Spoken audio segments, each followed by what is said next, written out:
Buddy, this is Christ I am disciple, and we talk little bit about movies. But before we do, I'm going to turn this fan off.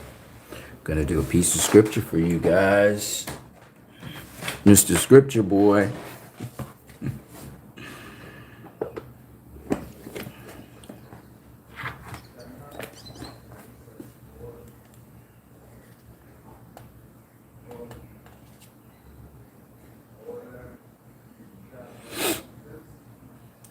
You can find this in 1 Kings chapter 19.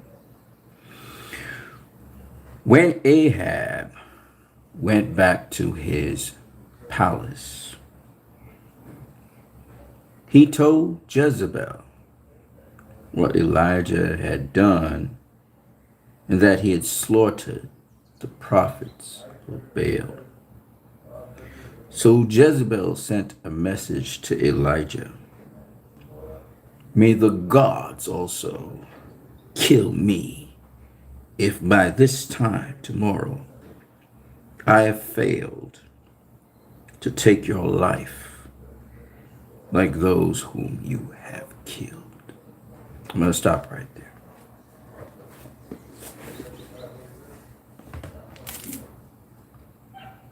Now, there's a lot I want to talk about, but I'm going to do it in pieces. Human nature is such that men with power regard neither principle nor precept. No one is neutral. No one is innocent. The more powerful a person becomes, the more they should be a servant. But because of human nature, people who have more power believe they can be less accountable. I remember a Spider-Man quote that goes, with more power comes more responsibility. It is a beautiful quote because the power that you amass is not for yourself, but it is a power to be disseminated among those around you and the masses. No one singularity should be amassing power for itself. The law of nature, the law of life, and therefore AKA of God, shows us that when something has acquired enough energy, it either implodes or explodes. This is a precept of life because energy must be dissipated or energy must be sucked into another dimension. It is either one or the other. You're either going to be a black hole or you're going to be a supernova. There is no middle road. So the man in a parable who amassed, and I remember doing this somewhere, I don't know if it was on my other channel, the man who amassed great wealth and he filled up all his barns and he kept on filling up and accumulating wealth to the point where he was satisfied. And he said, I am going to now sit down, relax, eat, drink, and be merry and happy. And that very night, his life was taken. Was because he amassed that wealth and those resources only and solely for the purpose of himself, not for sharing etc. You go to the human anatomy, you go to the human body. If any one part of the human body starts to amass stuff, it becomes either cystic or it has a tumor. The reason being that there is no flow, that things are not leaving it as things are coming to it. It becomes a drain on the body and can kill it. Now, what is the purpose of power? I'm not going to go too scientifically. I'm just going to say it as it really is. Power is to be shared. Power is not to be accumulated solely for a singularity or any one person. Because of sin, because of the incompleteness of human beings, we continue to get this concept wrong.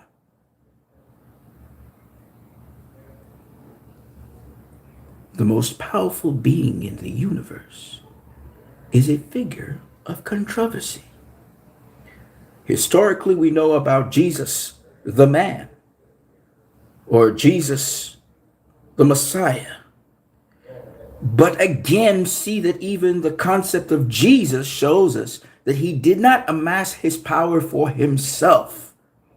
The power was disseminated unto his disciples. The power was disseminated unto people. It was manifested in the forms of healings and supplying resources to people, and in his words that he dissipated, all carried power, casting out demons and all kinds of crazy things. Because the power is to be utilized, shared, spread, so that people can get that power, and from that power they can spread it further.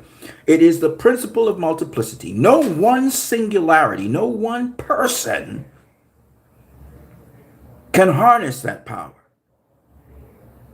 It cannot be contained. It is infinite and unattainable and incontainable. It is completely attainable, but it is not something we can encapsulate and contain. It's ever expanding, ever growing, ever learning, ever becoming. That is absolute power. So now we go back to a very powerful person, Jezebel. And she was the power controller. She was the power wielder. She was the conduit to which, at the time, Israel was being moved this way or that way. So Ahab went back to his wife. Now Ahab had witnessed true, unadulterated power. He had seen it when Elijah called down from heaven, because he requested from God that the sacrifice be ultimately destroyed. And fire came from heaven and consumed everything, in a complete acceptance of the sacrifice to which Elijah offered. It wasn't about the actual phenomenon of consuming the sacrifice. It was about God in absolutely and complete terms saying, I receive your prayer. What you asked me to do, I will completely do it, and beyond what you asked me to do, because it actually licked up all the water around the trench and everything. It consumed everything. Okay? That was the whole principle behind the thing. It wasn't just to show the phenomenon, which we as human beings get locked into, but it was beyond that, to stressing, I hear you, I fully receive what you asked, and I will give it in multiplication. Beyond what you've asked me for, I will answer you. Okay? That was what that was about. Now, because of that, all the prophets and priests of Baal, Peor, aka the Baal of Moab, aka the Baal that people used to take their young, newly born children and pass them through the fire towards. That's the Baal that used to eat living children, used to destroy them through fire. That Baal Peor, that's the priest and prophets that was calling out to that God to consume the offering that was upon the mountain. Okay. Shout out to Leroy Cohn. What's up, my brother? Hello. Sorry I'm late. Again, DC fandom is a big failure. We need the Snyderverse. Walter Hamada, HB, and Warner Brothers all suck. Superman's son, John Kent, is not gay. The SJWs are ruining Superman and DC. I'm going to get to that, brother. I'm building up to it. The scripture is coming straight to that, and it's going to address that issue and why WB is failing. But I got to build up something here. But thank you for coming through, Leroy Cohn. Okay, so let's get to what I'm saying here first. Let's go back to the biblical stuff, right? Because the principle is the same. What a lot of people don't understand, they separate biblical stuff from real life.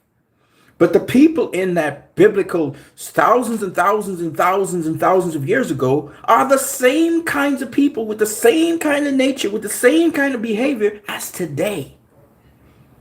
The one thing I can tell you is because of this incompleteness, because of what we call sin, what we call amiss, what we call incompleteness, human beings have not evolved morally or ethically beyond a certain point.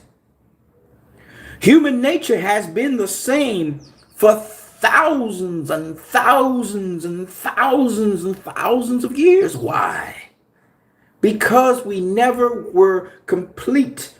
There's a gap in knowledge and in application, and I'm identifying it because it's ignorance. It's a misunderstanding of life that causes us to continuously go down the wrong pathway into what we call sin, which aka just simply means a lack of understanding. Sin is a lack of, if you understood what really was supposed to go on, you wouldn't do the things you do.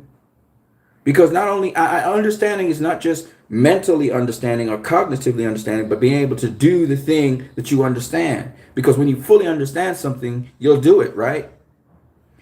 So I'm getting back to this because this is very important. So anyway, I'm saying that Jezebel, right, was highly offended that her prophets who worshipped her god of fire, Baal Peor means the Lord, and Peor, the Lord of, I think Peor means harvest or something like that. Okay? And it has to do with fertility, flourishing, thriving. The word actually in and of itself is a good word, but the way and the manner in which people would give tribute to this god was reprehensible. They took human lives and killed them to offer up their firstborn children to Baal Peor. They would have these strange orgies and weird sexual madness, like, what we're seeing today sort of happening in society, where people are now, having these lesbian and homosexual sort of relationships. Okay? And I'm not against certain members and certain people of the transgender movement. I'm not against those people who have naturally and biologically been born a certain way and they were able to change their gender. So you hear about cis females or cis males. I'm not mad at certain people like that, but I know the majority of the people who choose that pathway were not born that way, and it's a fad. So I know the difference between, I can separate a fad, and I'm not afraid and ashamed and ever will be to say that. I'm uncompromising in my opinions. Yes, I understand a lot of things. So we're going to get there, Leroy Cohn. We're going to get there. We're going to get to the bisexual Superman and all that stuff. We're going to get down to that. But first, I want to get to this point. I want to make this point because this is the most important point. Because we as human beings always feel we're better than other human beings. None of us are better than each other. We're not. We really aren't. We're all in the same boat.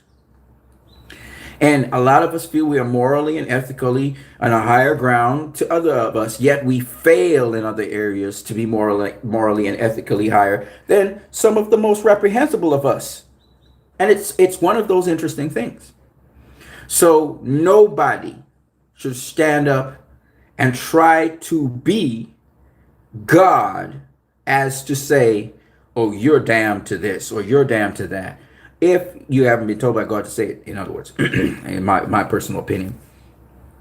So because I don't want to make it like a law or anything, but my point is, you have to point out what is right and what's wrong. Nobody's saying no. But what I'm saying is, some people like to say, oh, you're never going to do this, or you're going to go down the road and die and blah, blah, blah, blah. People like to prophesy on other people. You shouldn't do that. If you're setting out a warning, it's totally different to prophesying on somebody. But anyway, that's a whole other story for another day. And I'm getting a little too deep into it. But I don't mind because it's comic books. And because of comic books, they cover all these themes, right? So we can go there. Shout out to Leroy Khan, by the way. This is what I'll do, Leroy. I'll do a stream on StreamYard. Either you could do the stream or I think I'll do the stream on StreamYard. And we will talk a little bit more about other things that pertain to restoring the Snyderverse, the Snyder Cut, upcoming movies that we're excited about. We're going to do a particular stream on that, but I'm building up to something, and I'm going to take my time, and I'm going to build up to this. So she was mad about that, right? Because those priests, those prophets proved to be false. So they were all slain. They were all killed. So Ahab came back and spoke to her, and this is what she said. She said, may the gods kill me if by this time tomorrow I have failed to take your life like those whom you have killed. She threatened. What did she do? She threatened.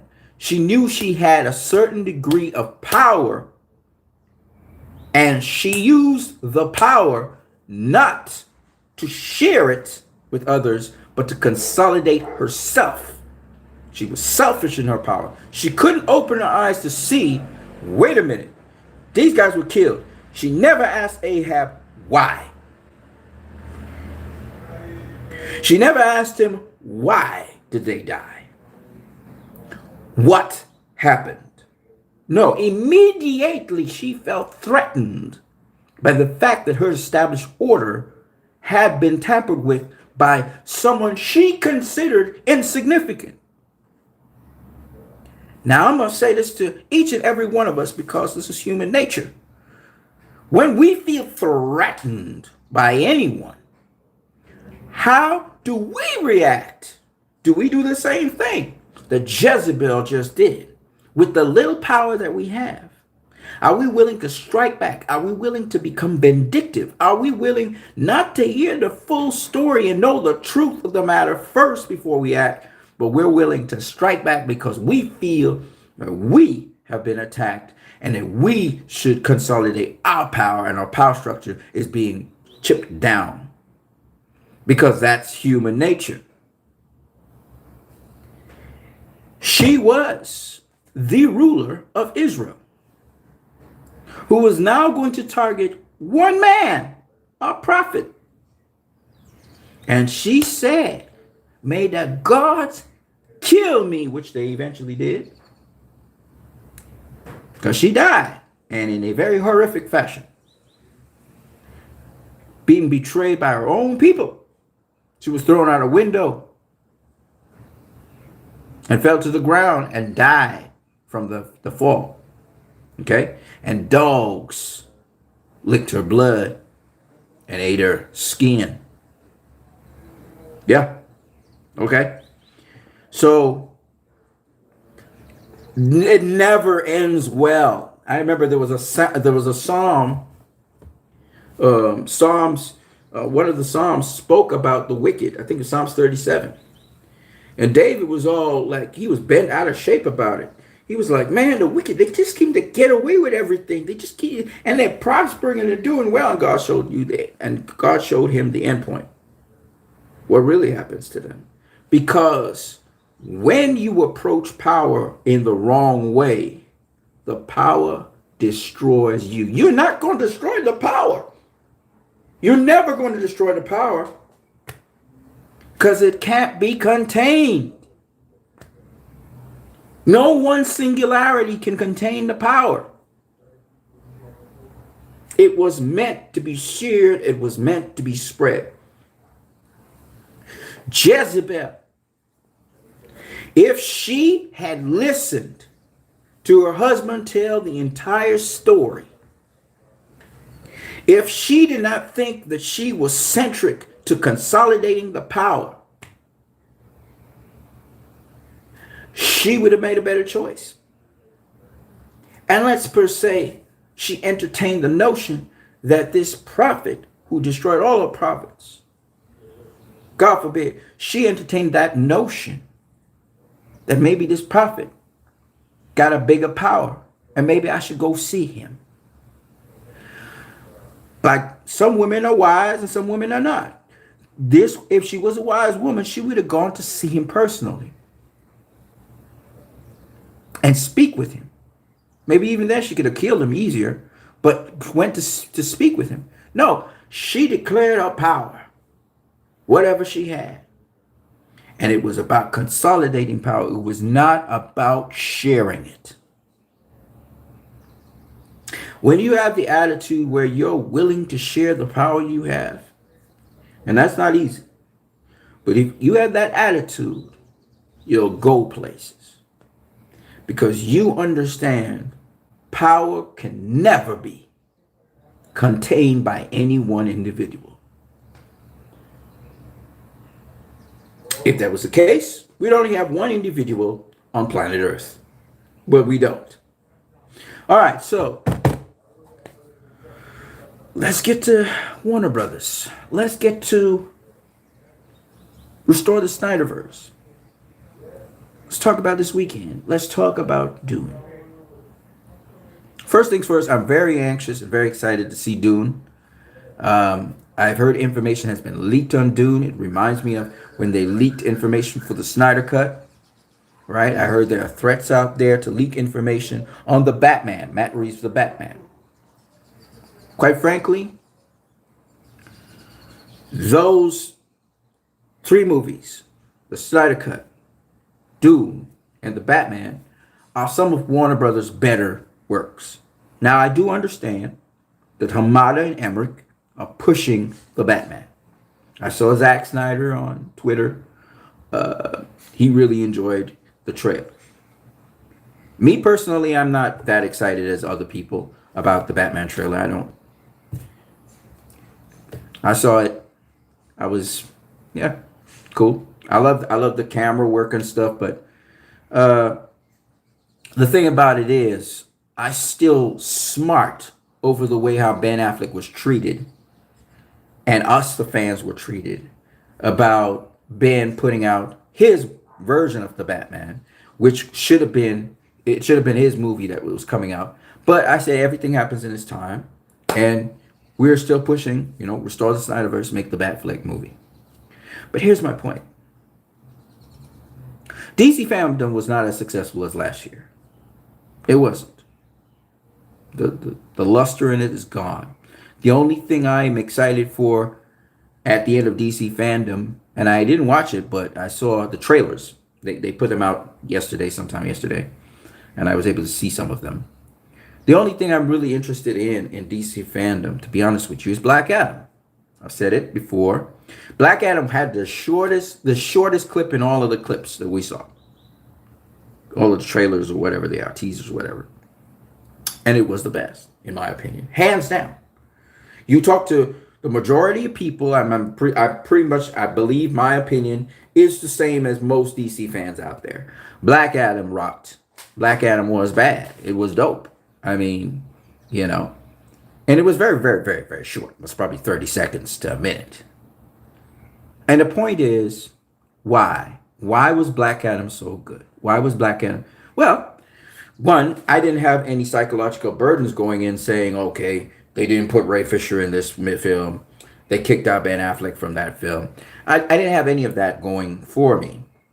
So mentally and emotionally, I wasn't thinking about that. How Warner Brothers had tried to consolidate their power and remove any threats like Jezebel did or tried to do with Elijah. You get where I'm coming from now? Let's start talking now. We're going to talk. We're going to talk up in here. Y'all can contribute to the conversation. Leroy Kong says, with all due respect, I say screw identity politics. Screw the SJW. Screw WB. Screw Walter Hamada. Screw all the Snyder haters. Great lie. That's what Leroy Kong says. Guys, feel free to come in. I understand where Leroy Kong is a guy. He's a DC guy. Leroy Kong is as accepting to DC as possible. And Leroy Kong is saying this. Leroy Kong is saying this. And Leroy Kong is a Christian dude, more or less. And so if Leroy Kong is saying that, and Leroy Kong watches everything DC, TV shows, everything DC, CW, Titans, DC Universe Online, HBO Max. I mean, he gobbles up everything DC. Leroy Kong is saying, why? Because the attitude of certain executives in Warner Brothers is that of Jezebel. Yeah? I told you it's going to come full circle. I'm not done. I told you I wasn't done. It's like Jezebel. Instead of sharing the power, instead of trying, and the whole thing is set up to share power now because we have the multiverse. Instead of acknowledging the Snyderverse, instead of allowing that thing to breathe and live, we have certain executives in Warner Brothers who are determined, even though they're on the way out the door, to ensure that Zack Snyder's Justice League doesn't go into theaters, that the Snyderverse does not continue for as long as they're there.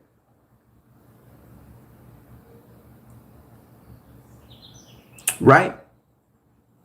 We, the fans, all now, right now, close to 400,000 tweets on Twitter, restore the Snyderverse.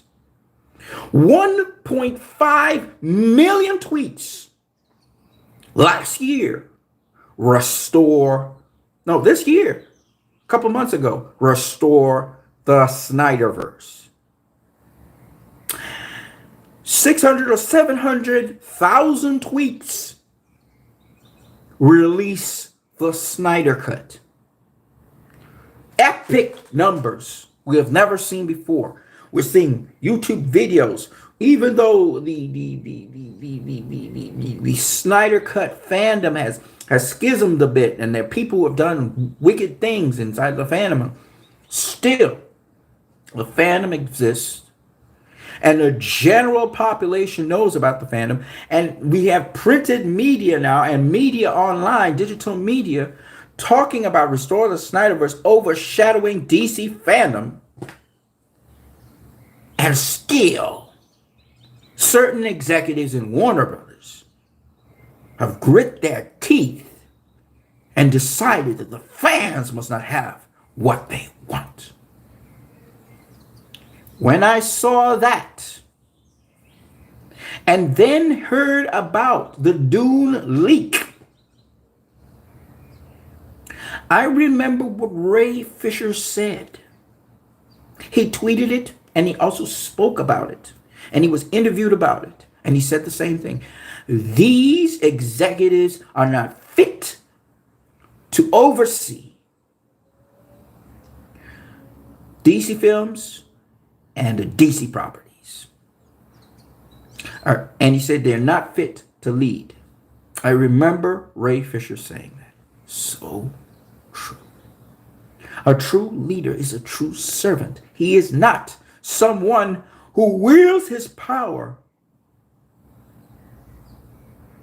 to oppress beat down and consolidate more power.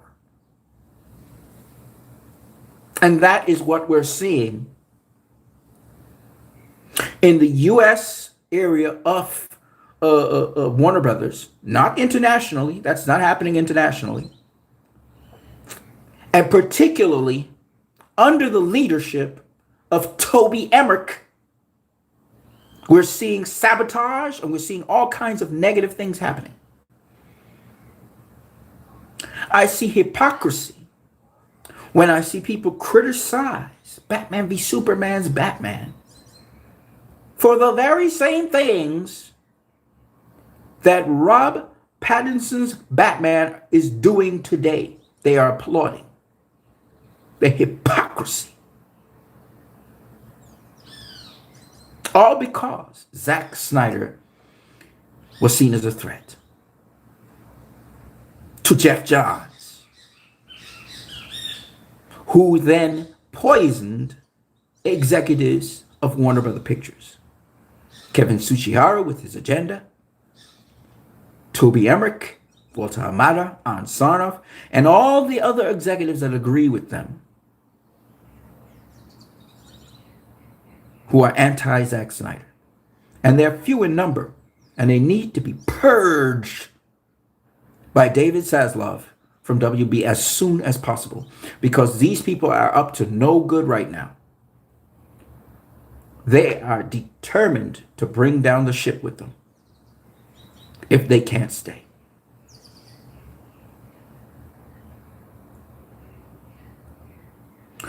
So, quite frankly, the only, like I said before, the only thing the bright light in the middle of this dark night for us as DC fans is their time is almost up. We have less than a year before the investors can remove these people. David Silas clean house and Discovery can move forward with the Trinity. Now we're seeing tone shifts. We're seeing Warner Max come onto stream. We're seeing certain things already starting to change because Walter Hamada, he wanted to green light certain things, right? I'm also noticing that there's a faction of the fandom that, I don't know if they're the part of the fandom, but they're pro the regime that is there and they're trying to defend it. At least they're masking themselves like they're the fandom. Now, I already said, and I said it many years ago, that I know Matt Reeves is a good director and he'll have a good movie. So I was never worried about the Batman movie not doing good. I don't know how good it will do, but it will do well. Because there's a lot of Batman fans. Batman has been established since Batman 1989, the badass Batman, and all of that. So a lot of people say, well, Batman is my favorite hero. No, stupid. You've been fed Batman since 1989. That's what's happening. But anyway, the point I'm making is, I'm sure that Matt Reeves is going to do well with his movie. But, and that's what Walter Hamada and everybody else is leaning on. Okay? But me personally, I couldn't care less. Couldn't care less. Not what they did to Ben. I'm sorry. I don't like what they did to Ben. And quite frankly, because of that, I've already taken a stand and I'm not watching the Batman movie. Because every time I see it, I see how they screwed over Ben Affleck. It just doesn't. The Flash movie does the very same thing with me. It doesn't matter if it's a good movie, it's a poor movie. I don't care. I don't care about it. You don't let the fans know certain things because it colors their vision and judgment of what they're watching as entertainment. Because they know that entertainment comes out of very, very nasty and dirty things that happen in the background. From very nasty and dirty people. Trying to consolidate power. Like Jezebel. Again, if you want to know where the scripture comes from, check out 1 Kings 19, verses 1 and 2. Lyricon says, I'm not watching the Batman either. They have done Ben Affleck badly. I agree. 100%, bro. 100%. Not going to get my money. I'm not going to the cinema to see it. Okay? And I'm pretty much, I know I'm not going to go see The Flash. Okay? So, I know those two movies I'm not going to go see. But I will support Black Adam. I will. Dwayne "The Rock" Johnson has never been involved, or his production, in any way, shape, or form, in a negative way, with Zack Snyder. They have never spoken against the Snyderverse or anything. And so because of that, I can, with a clear conscience, watch at Black Adam and enjoy Black Adam. Now, I'm not really interested in Shazam. Some people are. Some people are not. I'm not really interested in Shazam. But Black Adam, I definitely going to see. And then the way that short little clip, I know it's not perfect. That short little clip of Black Adam, oh, I love it. Ricochet says, what's up, Ricochet's? Ricochet's in the building. I see you were doing the Injustice series, and I see you still doing it. Ricochet says, I'm playing Assassin's Creed Valhalla while listening. You already saw my video on DC Fandom, so you should know what my views are there. Yeah, I saw it. Of course. I see you doing a series also on Injustice, so I'm going to check that out soon.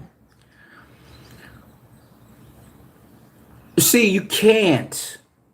You see, people want to do all kinds of unethical and immoral things to get a beautiful outcome. It doesn't work like that.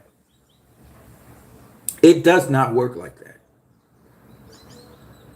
These unethical people need to just get kicked out of Warner Brothers. You need to get rid of them and have a fresh, clean slate. Hopefully they bring back in Zack Snyder, because the amount of films, whether it's Marvel films or DC films or DC TV, that has been copying Zack Snyder's work, or whether it's stuff on Netflix, copying Zack Snyder's work, it's incredible. Yet, you have executives, you have people trying to spin and say he's not a good director. Restore the Snyderverse. Restore it.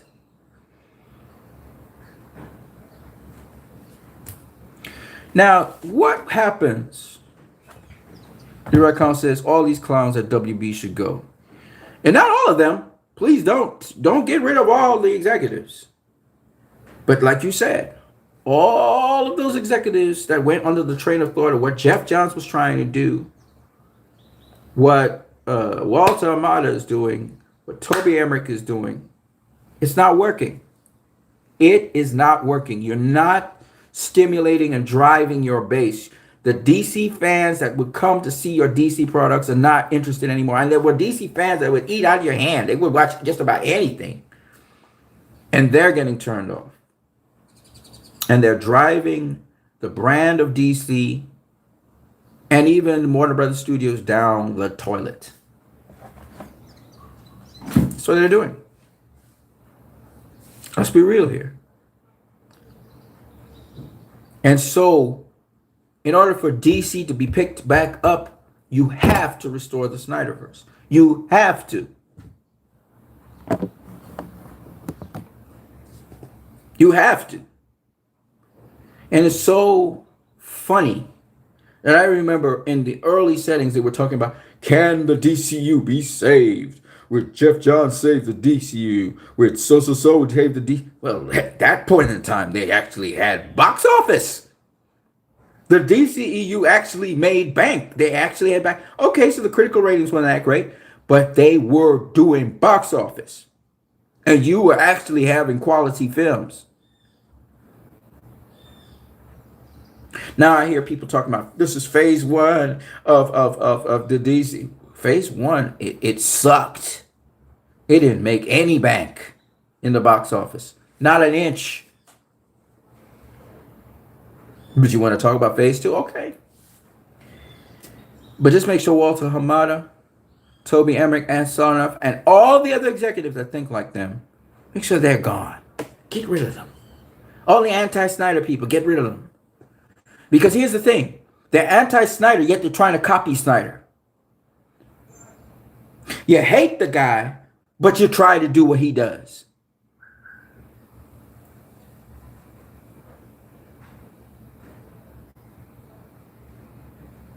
Get rid of them. Get rid of them.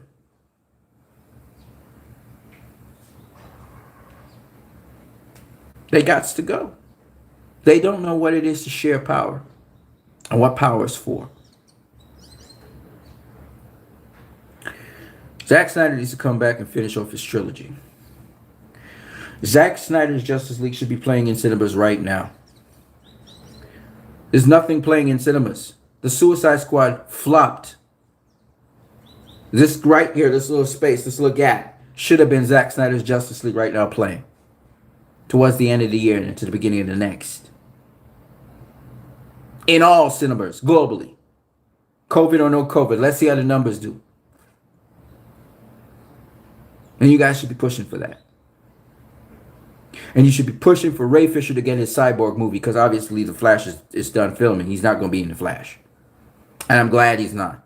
Because from what I see of the Flash, that thing looks like a hot mess. A hot mess. I feel sorry for Ezra. And even Andy Muschietti. I feel sorry for them because that thing ain't going to do well. And we all know this. We all know it. It started just terribly. You can root for it to do well, but we already know. We know way in advance it's not going to do well. And I feel bad about that, but it is what it is.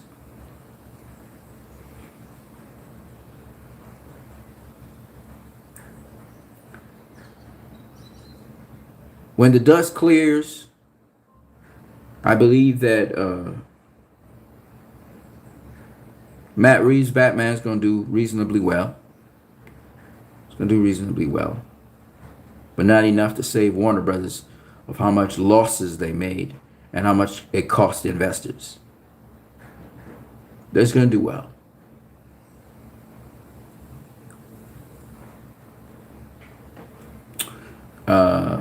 Black Adam is going to do well. But again, not well enough.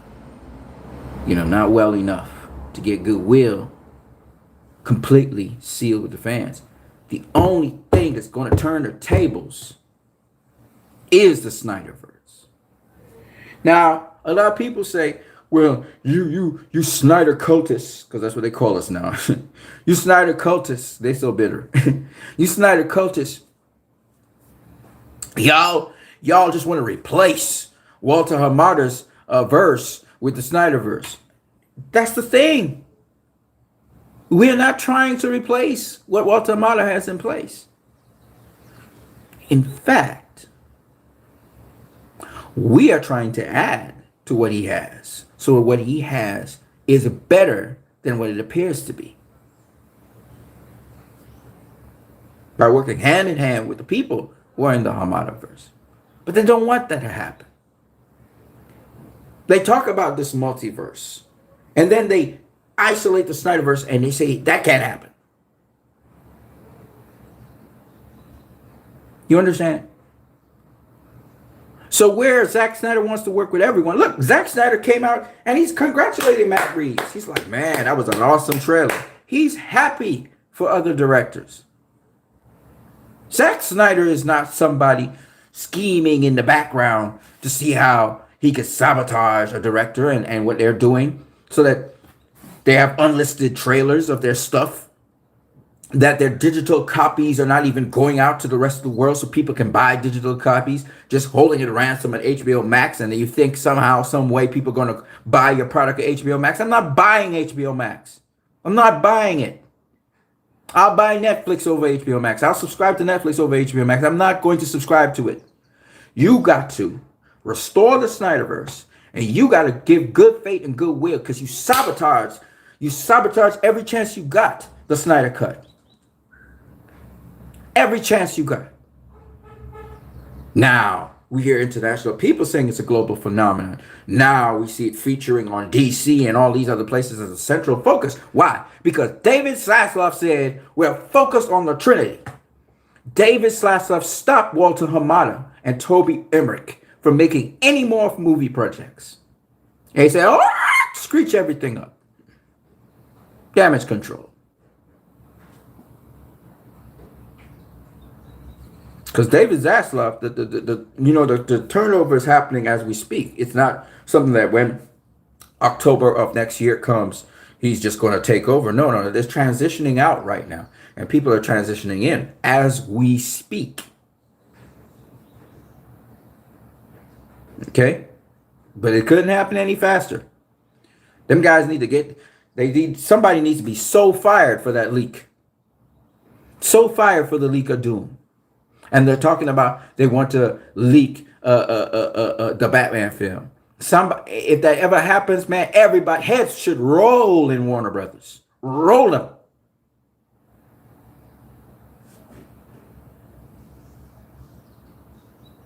Can't have that happening. It's not just about Zack Snyder's films. People are like, "Oh, you just worship Zack Snyder." Oh, if we worship Zack Snyder, why are we asking for Ben Affleck to have his film? Why are we asking for the Ayer cut? The Ayer cut is not a Zack Snyder film. The Batfleck film that would happen is not a Zack Snyder film. It'll be somebody else directing that film. If it wasn't for the conditions under which Matt Reeves' film happened, I would be supporting Matt Reeves' film right now. Because you can see it's a director's driven film. It's a good film. Nobody's saying, no, it's not a good film. I knew it was going to be a good film. I know it was going to be a good film. I just don't like the circumstances under which Matt Reeves got the job. And knowing that, I can't in good conscience and in good faith support that movie. I really don't care what any other DC fan thinks. I have a conscience. I went out and I supported Wonder Woman 84 by going into the theaters and watching it once. And I regretted it. And I hear Jeff Johns might be helping to write the story for Wonder Woman 3. So let me get it straight. Walter Hamada has had a flop with Wonder Woman 87. And he's ready to greenlight Wonder Woman 3. So let me get it straight. Zack Snyder's Justice League kills it on digital release, kills it on HBO Max, kills it globally. But you're not going to do a sequel to that. Oh no, you're going to do a sequel to Wonder Woman 84, which, yeah, digitally it did well, killed it on HBO Max and stuff. But it did not do well in cinemas. And that's a stupid excuse to talk about, oh, well, it was because of COVID. No, it wasn't because of COVID. Because that same year, other movies came out and they did well. They didn't do as well as they usually would, but they at least made bank. They made their box office. They made profit. No, Wonder Woman 84 was poorly executed, especially with the action scenes. And let me just say this other thing. The story wasn't that strong either. I saw where it wanted to go, but it wasn't that strong a story. It definitely wasn't to the standard of Wonder Woman, the first Wonder Woman movie. It was not. Fell horribly short of that. But you're going to make a Wonder Woman 3 movie, and you're not going to allow the Snyder Cut and the Snyderverse, which is now canon. We know it's canon. Nobody's talking about Justice League no more. That Joss Whedon version. Nobody's talking about it. Now we see this moving forward, and you're telling me you can't make the Snyderverse happen? You call it a global phenomenon, but you can't make it happen? You can't put the Snyderverse into theaters when it was designed to go in IMAX? No, help. Somebody help me make sense of this nonsense. Help me make sense of this nonsense.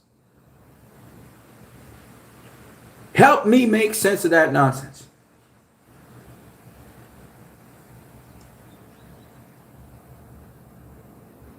No, we are about creative integrity. I'm glad Matt Reeves is doing his movie in terms of he gets to do it with creative integrity. Y'all doing a Peacemaker series and James Gunn's Suicide Squad flopped at the box office, but you got a Peacemaker series going with James Gunn? But you can't do a Ben Affleck flick. But you can't release the Air Cut on HBO Max. That should be released in cinemas on HBO Max and should be added to the box office of the first Suicide Squad, which was a Studio Squad version. And Zack Snyder's Justice League should be added to the box office of Justice League to right the wrongs. And we should be having a Batfleck movie. We should be at the Adam movie should be greenlit. And not under Walter Amada. In the Snyderverse. It don't matter. Walter Amada, Snyderverse, I don't care. Whoever gets the credit, fine. But greenlit an Adam movie. And get a director to follow up with that. I don't really care which universe. To be honest with you, like I said before, I am not about... I'm about righting wrongs. I am not about Hamadaverse or Snyderverse or whatever. I don't care where you put the movie. Make sure it's greenlit and make sure it's a quality movie. That's all I care about. Walter Hamada is leaving very soon with his Hamada burgers. He's leaving very soon. Ben Affleck and Henry Cavill should appear in Wonder Woman 3. We need the Trinity. That's what David Zaslavs has been pushing. The Trinity, the Trinity, the Trinity. That's why Justice League is so important. Your account says we need a new Superman movie with Henry Cavill. Duh! Fans have been asking for this for the longest while. And again, Warner Brothers just does not deliver. They don't deliver. They don't want to pay the actor Henry Cavill, and they don't want to deliver. Superman should have been in a bunch of movies by now. When have we last seen the Trinity in any movie? Superman, Batman, or Wonder Woman. They should have been in these movies by now. We should have known they was part of this wider universe by now. Harley Quinn didn't have Batman, Wonder Woman, or Superman in it. Right? Wonder Woman 84 didn't have Batman or Superman in it. No link to them at all. Right? We get the Snyder Cut. Finally, we see all of them in their glory. After the Snyder, we get Suicide Squad. There's mention of Superman, but there's no Superman, Batman, or Wonder Woman in those movies. None. Warner Brothers don't know what they're doing. It should have been built on. This stuff should have been built on so long ago. You know how far they'd have been? How much money did they make already? If they just let things be? Now I hear there's an Aquaman movie and it's following off of the first Aquaman movie. And it's going to have jokes and that. I mean, you can go whatever direction you want as a director. I don't have to like it. I'm not saying everything needs to be solemn and everything needs to be, hardcore. But it'll go a long way if the Snyderverse is around so I can watch it that. And then on my luxury, I can watch it the other stuff. And if I like Aquaman 2, or if I like, Black Adam, or if I like Shazam 1 or Shazam 2, because I might warm up to them, you never know. But at least leave me with the Snyderverse. Leave me with something I can watch that I'm interested in and invested in. And then if I have to watch these things on luxury, I can watch them. Because I long for nothing that DC has right now. The only thing I'm remotely interested in is Black Adam. Because Black Adam and The Rock Johnson been around way before this new regime came in. And before they were tampering. From Batman v Superman days, Dwayne The Rock Johnson was there working on this project. Okay? So, obviously, I am interested in Black Adam because I know Black Adam come from an old school background, come from more of the Snyder Cut days. So obviously, I'm going to be interested. And Dwayne The Rock Johnson's never had anything negative to say about the Snyderverse or the Snyder Cut, or Batman v Superman. In fact, he enjoyed Batman v Superman. Okay, and so I'm going to support Wayne. Obviously, I'm going to support Wayne The Rock Johnson. Obviously, and let me make this abundantly clear. James Gunn's a nice guy too. I like him as a director. Okay. I'm not against James Gunn. I'm not against any director. I'm against the regime and how they're behaving. And so I have to take a stand because they're the ones that's screwing up things. I don't hate directors. Make it abundantly clear. I'm not doing this because I hate James Gunn or I hate, no. I'm taking a stand because of the executives that are there in Warner Brothers. Executives who have been abusing their power, attacking the fans. Look how much things they've done to us. All right? Anti-fans executives.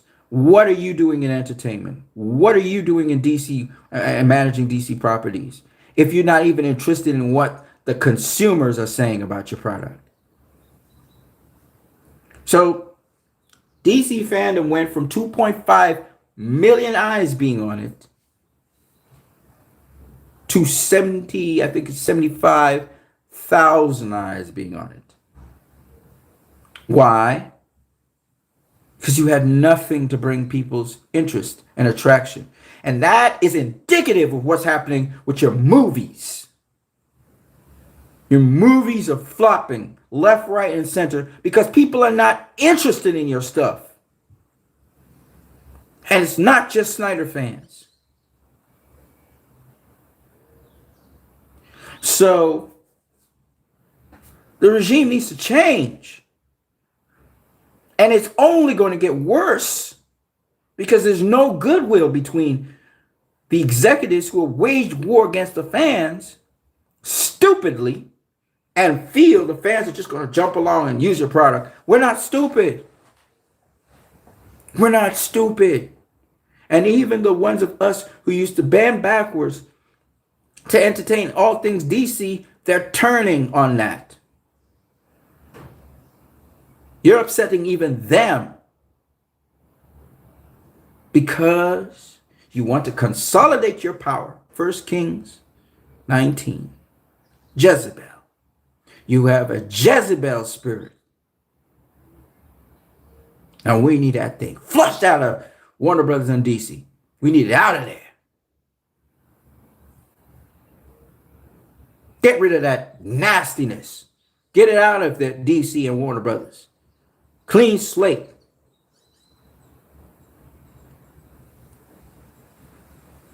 Zack Snyder has never had bad intentions for anyone. Anyone. The man is wishing Matt Reeves well, in spite of all the crap that went down, because he supports Matt. Man's never had a vindictive bone in him. But yet, you don't want him to direct your films and movies because you have a personal vendetta against the man.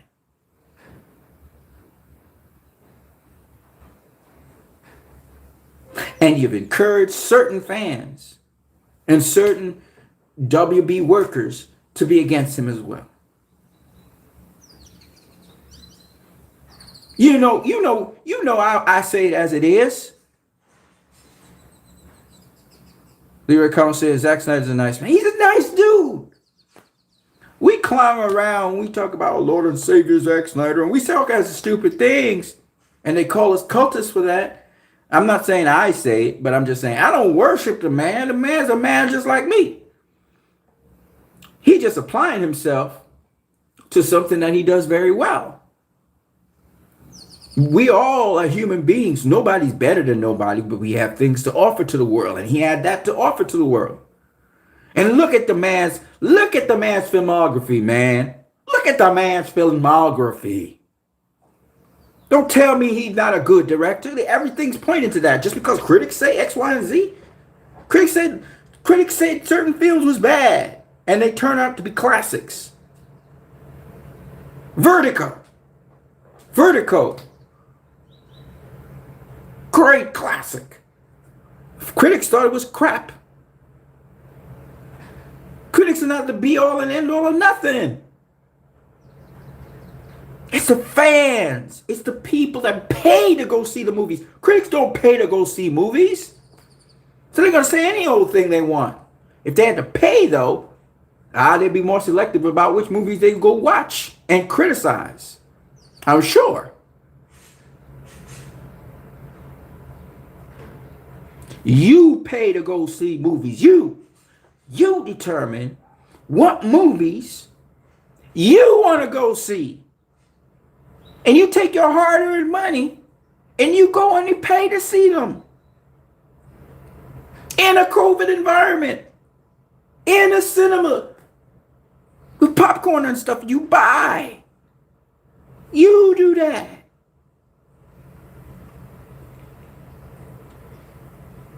So at the end of the day, it's what you say that matters.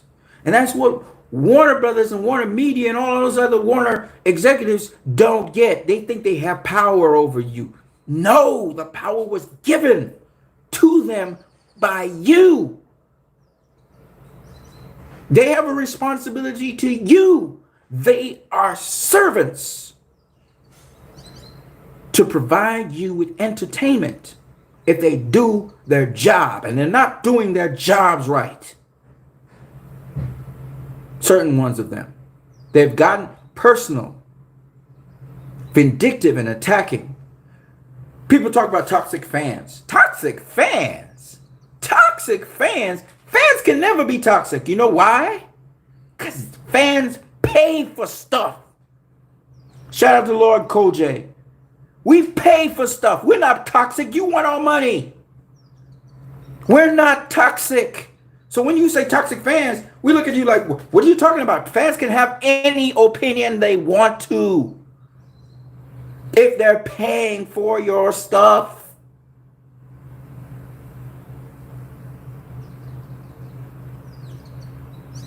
So whatever opinion a fan wants to have, they can say. They can clown you. They can clown your movies. So what? If they're paying for it, at the end of the day, that's what matters. And fans will have arguments with other fans. That's how it goes. That's why they're called fans. So fans aren't toxic. No matter what they say. You know what you do? You say, we do not encourage that behavior. We want fans to enjoy what we have to offer. That's what you say. You don't turn around and go at the fans. You don't go at your customers. You're very careful about what you say about your customers. They're your customers. You get money from them. Yes, you have standards. Obviously, when we go out there, we don't curse each other out and call each other names and go fist to cuff, obviously.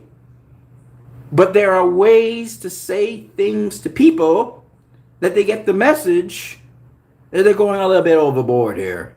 We're going a little bit overboard, you know? Okay? I'm not going to go out there, and Twitter has a way of regulating it, and Facebook's definitely regulating that stuff right now. You try to curse people out and stuff on Facebook, and they will put you in timeout. And you can do that on Twitter as well. You can time out people, right? So it has its regulatory mechanism, so that studios and all they don't need to comment on fans. In every fandom, you're going to find people who are just out there. Okay? Because guess what? People have problems. Some people have mental problems. Different people have different problems out there. And they're not perfect people. We're not perfect people. We're looking for the perfect person. This utopia. This doesn't exist. People have problems. Okay? So what you end up with is a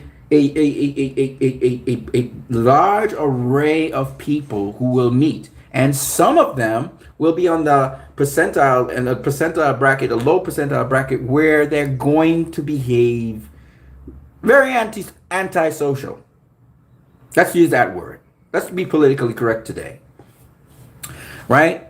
They're going to be somewhat antisocial. It does not mean that you can't speak to them to help them see what they're doing is destructive.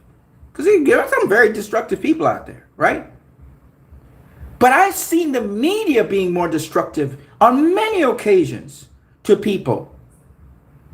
Okay, shout out to Koj in the building. This is a real DC fan right here. Lord Koj is a real DC fan. I mean, a hardcore DC fan. Shout out to Lord Koj, man, in the building. Shout out to Leroy Kong saying, they are the ones who are toxic. We are not toxic fans. We're fools and cowards. WB are fools and cowards. Sir, I agree with you 100%, Leroy. I agree. I cannot agree with you more. Because ultimately, in the end, and this is not my opinion alone. There's many, many fans out there. Like, there's a lot more of us out there who agree with what I'm saying.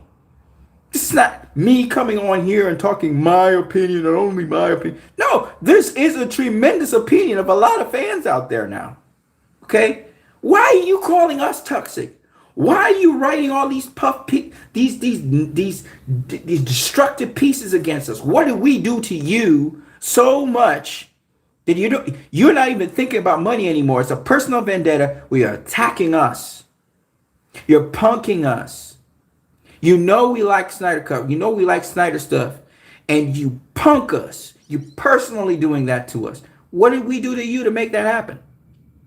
You're willing to sink your whole franchise, to sink the DC brand, to destroy Warner Brothers because you don't like the fans and the fact that they're supporting a certain director. That's petty. Petty. You don't deserve to be in leadership. Leave. And leave now. Don't ever come back. Okay? Ultimately, this is the problem. The leadership at Warner Brothers and the direction in which they're going is anti-fan-like. Then you have DC fandom? Then you're going to have DC fandom after you've disrespected the fans? You expect us to go watch your DC fandom?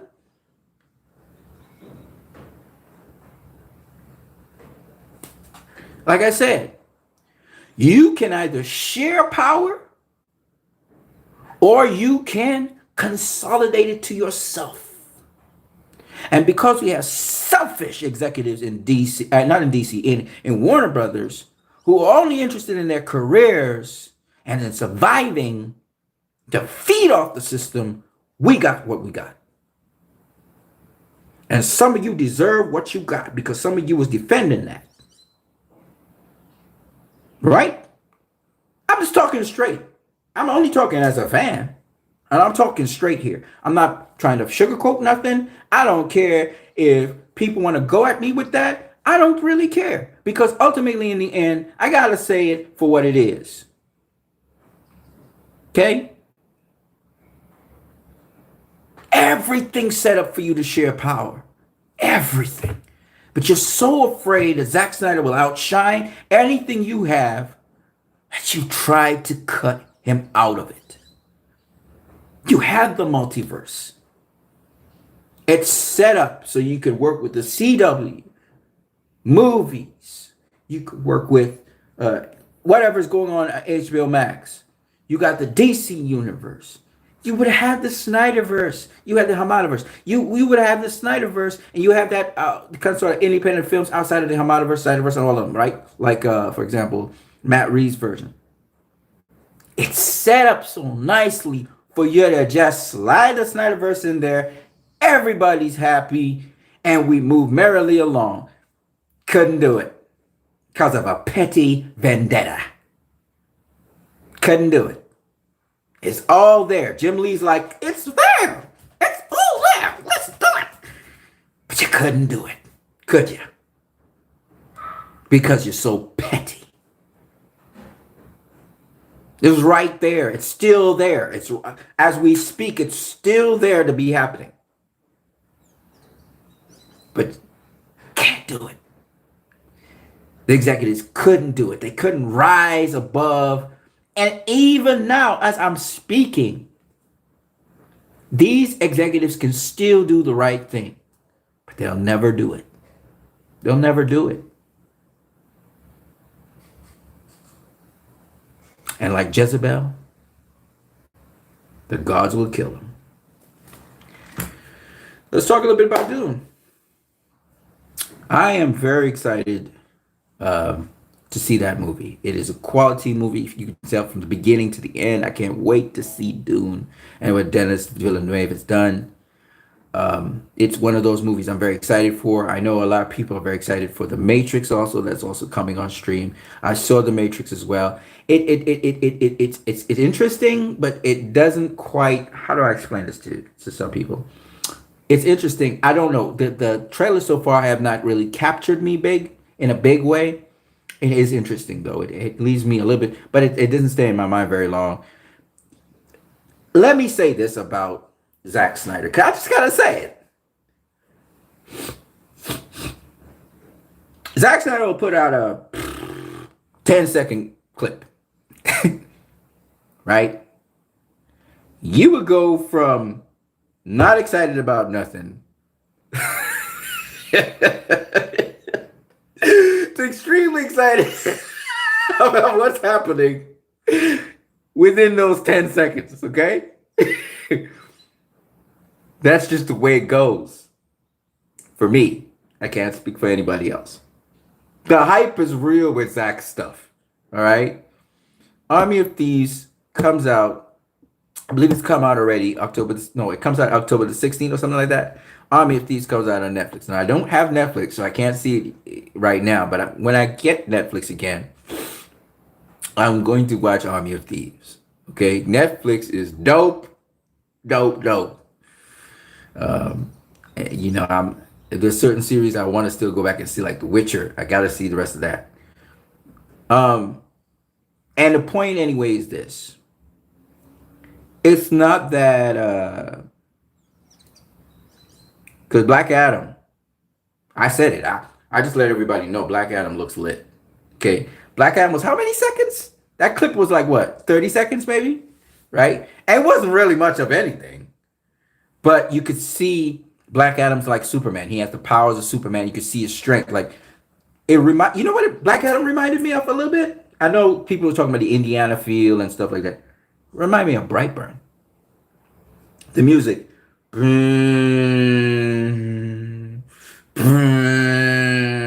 Brightburn music.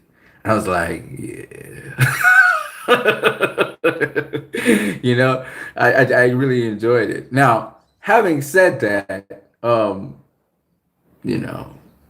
we got to see what the movie's really about and everything, but yeah. I mean, it's just a little clip thingy, but it was good. It was good. And seeing him back in the old civilized, you know what kind of, it sort of reminds me of, to some degree, The Mummy and Scorpion King clash with the old Atlantis stuff that we saw with the flashbacks,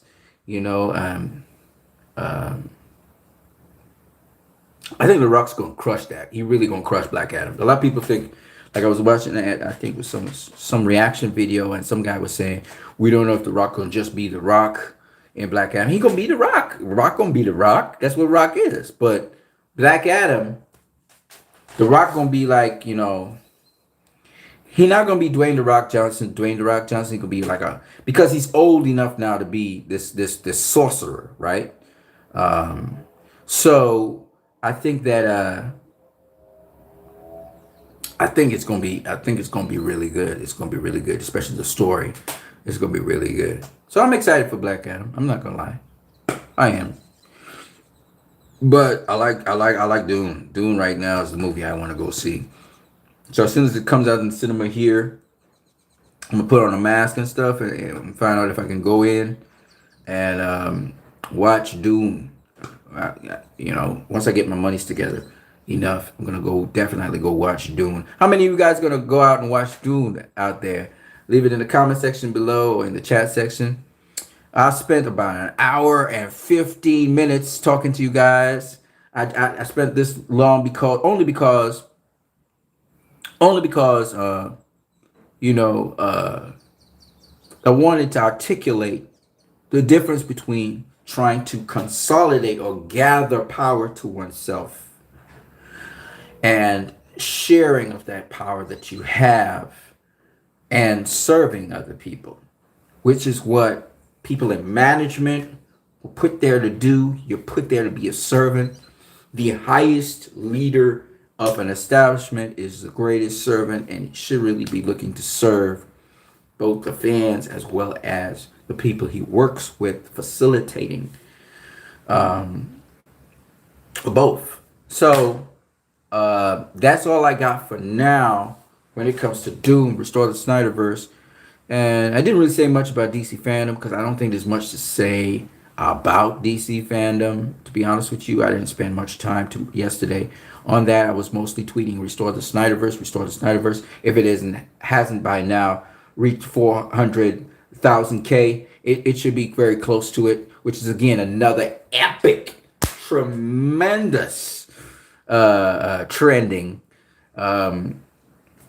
And we'll see how long the trend goes. If the trend's still going, if it's still trending, it's been a great run. Of course, the next step is release the air cut, but I say there's an intermediate step in between we should be still pressing for, which is to release the Snyder cut into theaters. You start off with small theaters, or let's say a limited amount of theaters, and then go global with it and see how far it goes. Because quite frankly, I think this movie needs to be seen in IMAX on some big screen. This is not a movie to see. It's an epic, and epics are to be seen on big screens. The biggest screen you can find, get it, and get a bunch of people together. But they have limited the digital streaming of the copy to only HBO Max. And you try to promote HBO Max, but you continue only to HBO Max. I'm not buying HBO Max. Let me explain to people. Now, HBO Max will have The Matrix. It'll have all kinds of things on HBO Max. There's some old Warner Brother films I want to see so bad on HBO Max. I like some of the content on HBO Max.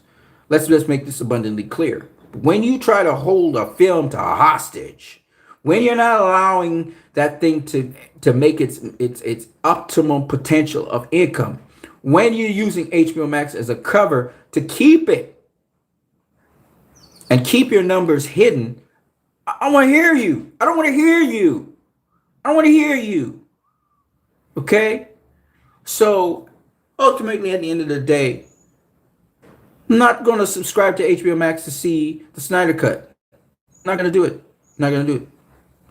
Okay? And some people are going to be mad at me. I don't care. I know I said I was going to support HBO Max. That was before what they did, what the regime was doing, and sabotaging, and all the crazy things they did on YouTube, and how they tried to push Justice League on YouTube and all this kind of stuff. After seeing what that present regime did, and how they tried to mock us and everything, I ain't supporting that shit. Get rid of those people first. Get rid of them, and then I'll support whatever. I'll support anything. Right?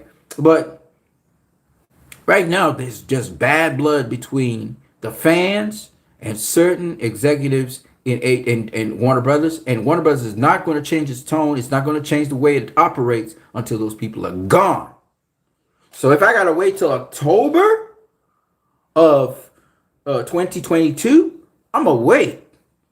I'm going to ride these guys out until, I don't have until that time. And if David Zaslav pushes, Snyderverse and Snyder Cut and all the Snyder stuff, in addition to whatever they have going on, I'm gonna support that and possibly support whatever else they have going on. Because again, I support a Joker, right?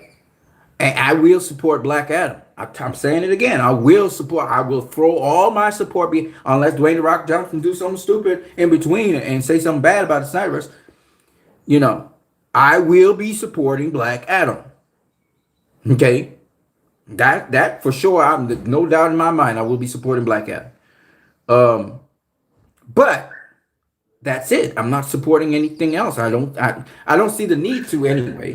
Um, it would have been the Batman movie if it didn't go down the way it went. But why? I'm not interested in anything else. Not interested in the Flash movie. I'm not interested in Shazam.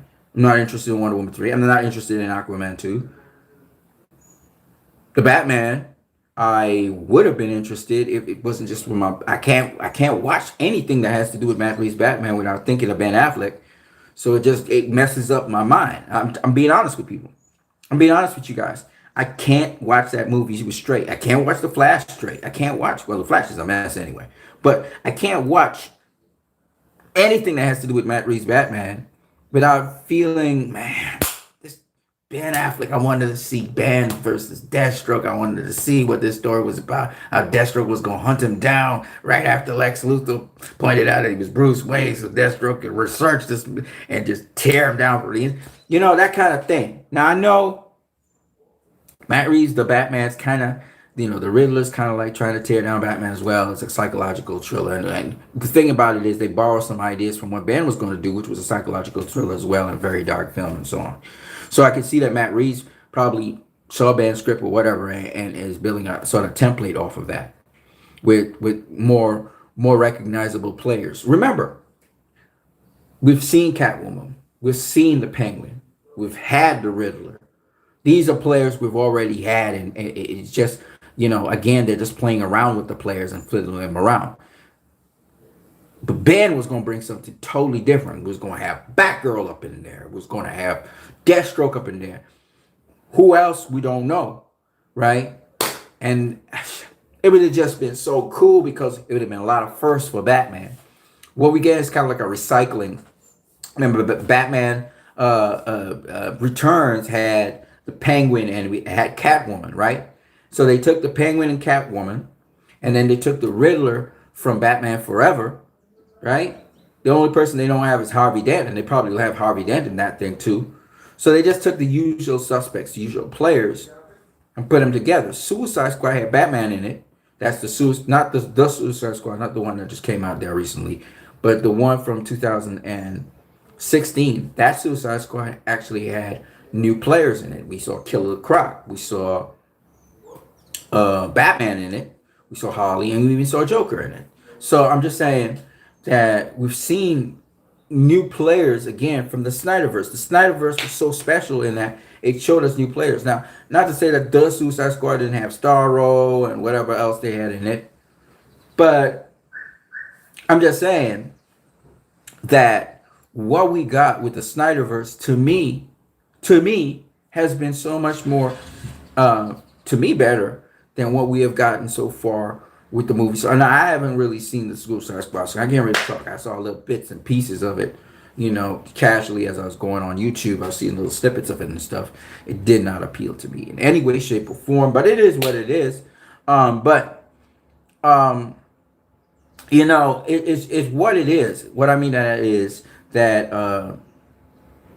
I guess my whole view of things is colored by the people, the executives who are in charge, because maybe I would have had more desire, maybe I would have been more enthusiastic, maybe I would be more interested in the stuff if things had been different and how their progress had been different. I think that might have made me more, but just because of the way how things went down, we are privy to that information. I think it puts a dark shadow on everything. And I really truly believe that when they resolve the situation with Ray Fisher, resolve the situation with Henry Cavill, because they even disrespected Henry Cavill. You remember on Henry Cavill's birthday, they was just disrespecting him, Warner Brothers. So we had, and that's American Warner Brothers again, Toby Emmerich and them guys. So, when we look at that, disrespected Henry Cavill, disrespected Ben Affleck, disrespected Zack Snyder, right? Ray Fisher, Henry Cavill, Ben Affleck, Zack Snyder, all these guys have been disrespected, right? By the executives in the studio they didn't want to work with Zack, they don't want to work with Zack, right? When you look at the way how they treat these guys, and then the way how they treated us as fans who's asking for things like that, And you know, to this day, we still have certain people, they're fans, and they're going at us like we're Snyder cultists and we're lost, we're stuck in the past, and let the past be the past and let's move on. But that's what some of these fans say. But they're not the majority of fans, obviously, because obviously we see the response to the movies in theaters and so many things where we see that there is a disenchantment among the fan base. It really is that way. There's a disenchantment among DC fans. It's not just Snyder Cut fans. There's a disenchantment because what Zack Snyder brought to the table when and this was years in the making. Just the fact that he used to tease pictures, even David Ayer teases picture of the Ayer cut and stuff. And the fact that we as fans have to go through time and time again this grind with this administration. They don't get it. They keep on making the same mistakes. They keep on giving, trying to please the critics instead of please the people who pay money to go see their movies. Time and time again, they keep on screwing it up. Time and time again, they feel the Marvel model is the way to go. Time and time again, they sabotage their own product and their own brand. It's sad. We have to be going through this and fighting tooth and nail after a successful movie has happened digitally. The Snyder Cut. In DVD and Blu-ray sales, it's still at the number one position out there. It's still kicking butt. And yet, in spite of all of that, we can't get the movie in theaters. When we have to be slaving and fighting and every day, restore the Snyderverse every single day. Just because we want to see something. And they're tone deaf to that. Now, here's the funny thing. Kevin Feige, he listens to the fans. And he gives the fans what they want. He gives the fans such that the fans now are so trust Kevin Feige. They're like, Kevin Feige got our back. It don't matter what Kevin Feige show. We are down for it. They're now blindly following Kevin Feige. Doesn't matter what product comes out there. They're behind Kevin Feige because they feel Kevin Feige's behind them. Kevin Feige gets us. Right? Why could that not be the same for Warner Brothers and their fans, DC fans? Why?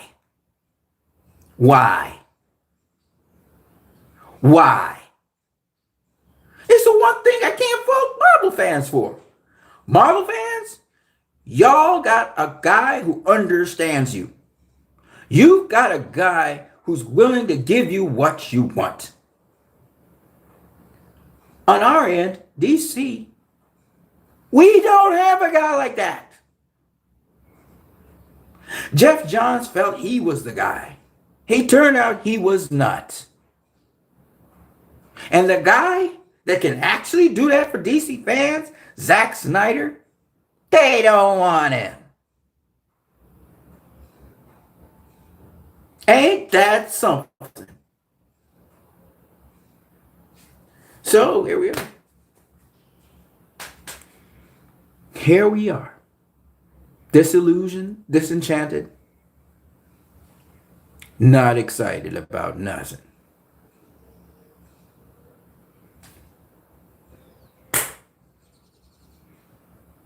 Okay? We got media and fans attacking the majority of the fan base, the majority of it, for not being excited about upcoming films. You want to make us excited for something we're not excited about because that's not what we asked for. And that's the problem. But Warner Brothers will tell you, they'll tell you, oh, we can't do what the fans want. The minute we start doing what the fans want, we lose control. That's the most back-for-fronted thinking I've ever heard in my life.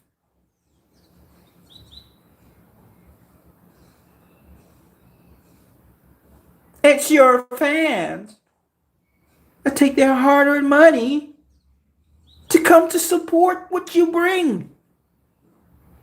They're the spark. They're the start. They're the ones that get everybody else excited about it who are not fans like that. Because if the fans are behind you, you're never going to fail. You won't be doing those box office flops. Because the other people don't care about your product. It's the fans that make them care. It's the fans that burn with excitement and say, did you see this movie? Did you see this? Did you see this trailer? Did you see that? Check that out. It's the fans that go down in the comment section and say, this is lit. That gets other people excited. Because when other people see it, they're excited. But when they hear somebody else express their excitement inside, it lights their excitement up even more. Warner Brothers, my good brother Prime, we don't agree on everything, but we agree on some things. My good brother Prime said that it's really the franchise name. If people hear Joker, it sells. If people hear Batman, it sells. No. It may start off that way, but if people view the Batman movie and it's crap, it's not going to sell.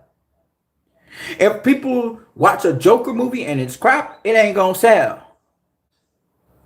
Hence, Batman and Robin flopped at the box office. It ain't enough to just have Batman in it.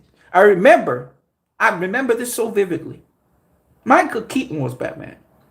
He was Batman in Batman 1989. He was Batman in Batman Returns in 1992.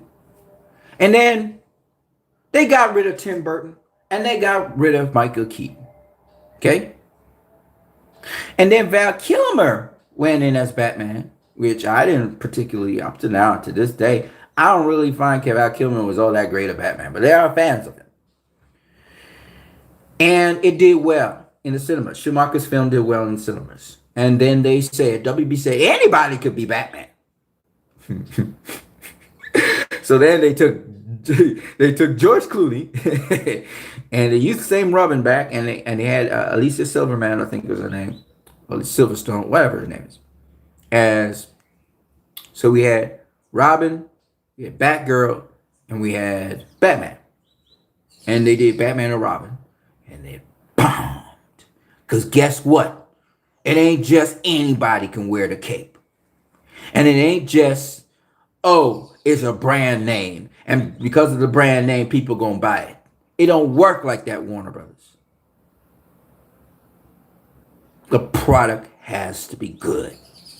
And the fans have to validate that product. If the fans, and we saw it with the Star Wars franchise recently. I thought The Last Jedi was okay, but the fans didn't believe that. It made some money, but the fans didn't like it. I haven't even seen the last one of the franchise that J.J. Abrams did, because the fans were so dogmatic about it. I lost interest in going to see it. Even though I said I was going to go see it, I lost interest in it because I'm not a fan like that of Star Wars. That's what the fans do. That's what the fans do. Because you listen to the fans. You don't listen to the critics. You listen to the people who day and night sleep, eat, and drink that stuff. Because the fans they'll never carry you in the wrong direction. Word of mouth. It's not cooperate agendas. And how much you can control gigantic media. If the people on the ground say that thing is a hot mess, then guess what? You ain't gonna go see it. Because to you, they fans, they should know. They really know the real scoop. It might be good for you. You might think, oh, this is an all right movie. It ain't flaming, but it's all right. You know what I mean? So ultimately, in the end, I mean, that's why it's called DC fandom, right? You want to do things for your fans first. And those fans will make it break through to general audiences. That's how MCU was dogmatic. I remember you say anything bad about the MCU, the fans would come at you, man. They'd come at you. They were so protective of their franchise. They made the MCU successful. That Kevin Feige understood that. I'm not a fan of the MCU, so I don't care. But certain movies I did care about in the MCU, but it had to do a lot with the fans as well. Even though I was, the fans be chirping, "Oh, it's the best movie ever," blah, blah, blah, blah, blah, blah, blah, right? Black Panther, oh, blah blah blah blah blah. The fans went nuts, but I knew I was going to see it from the trailer. But the fans reinforced that fact. That's all I gotta say.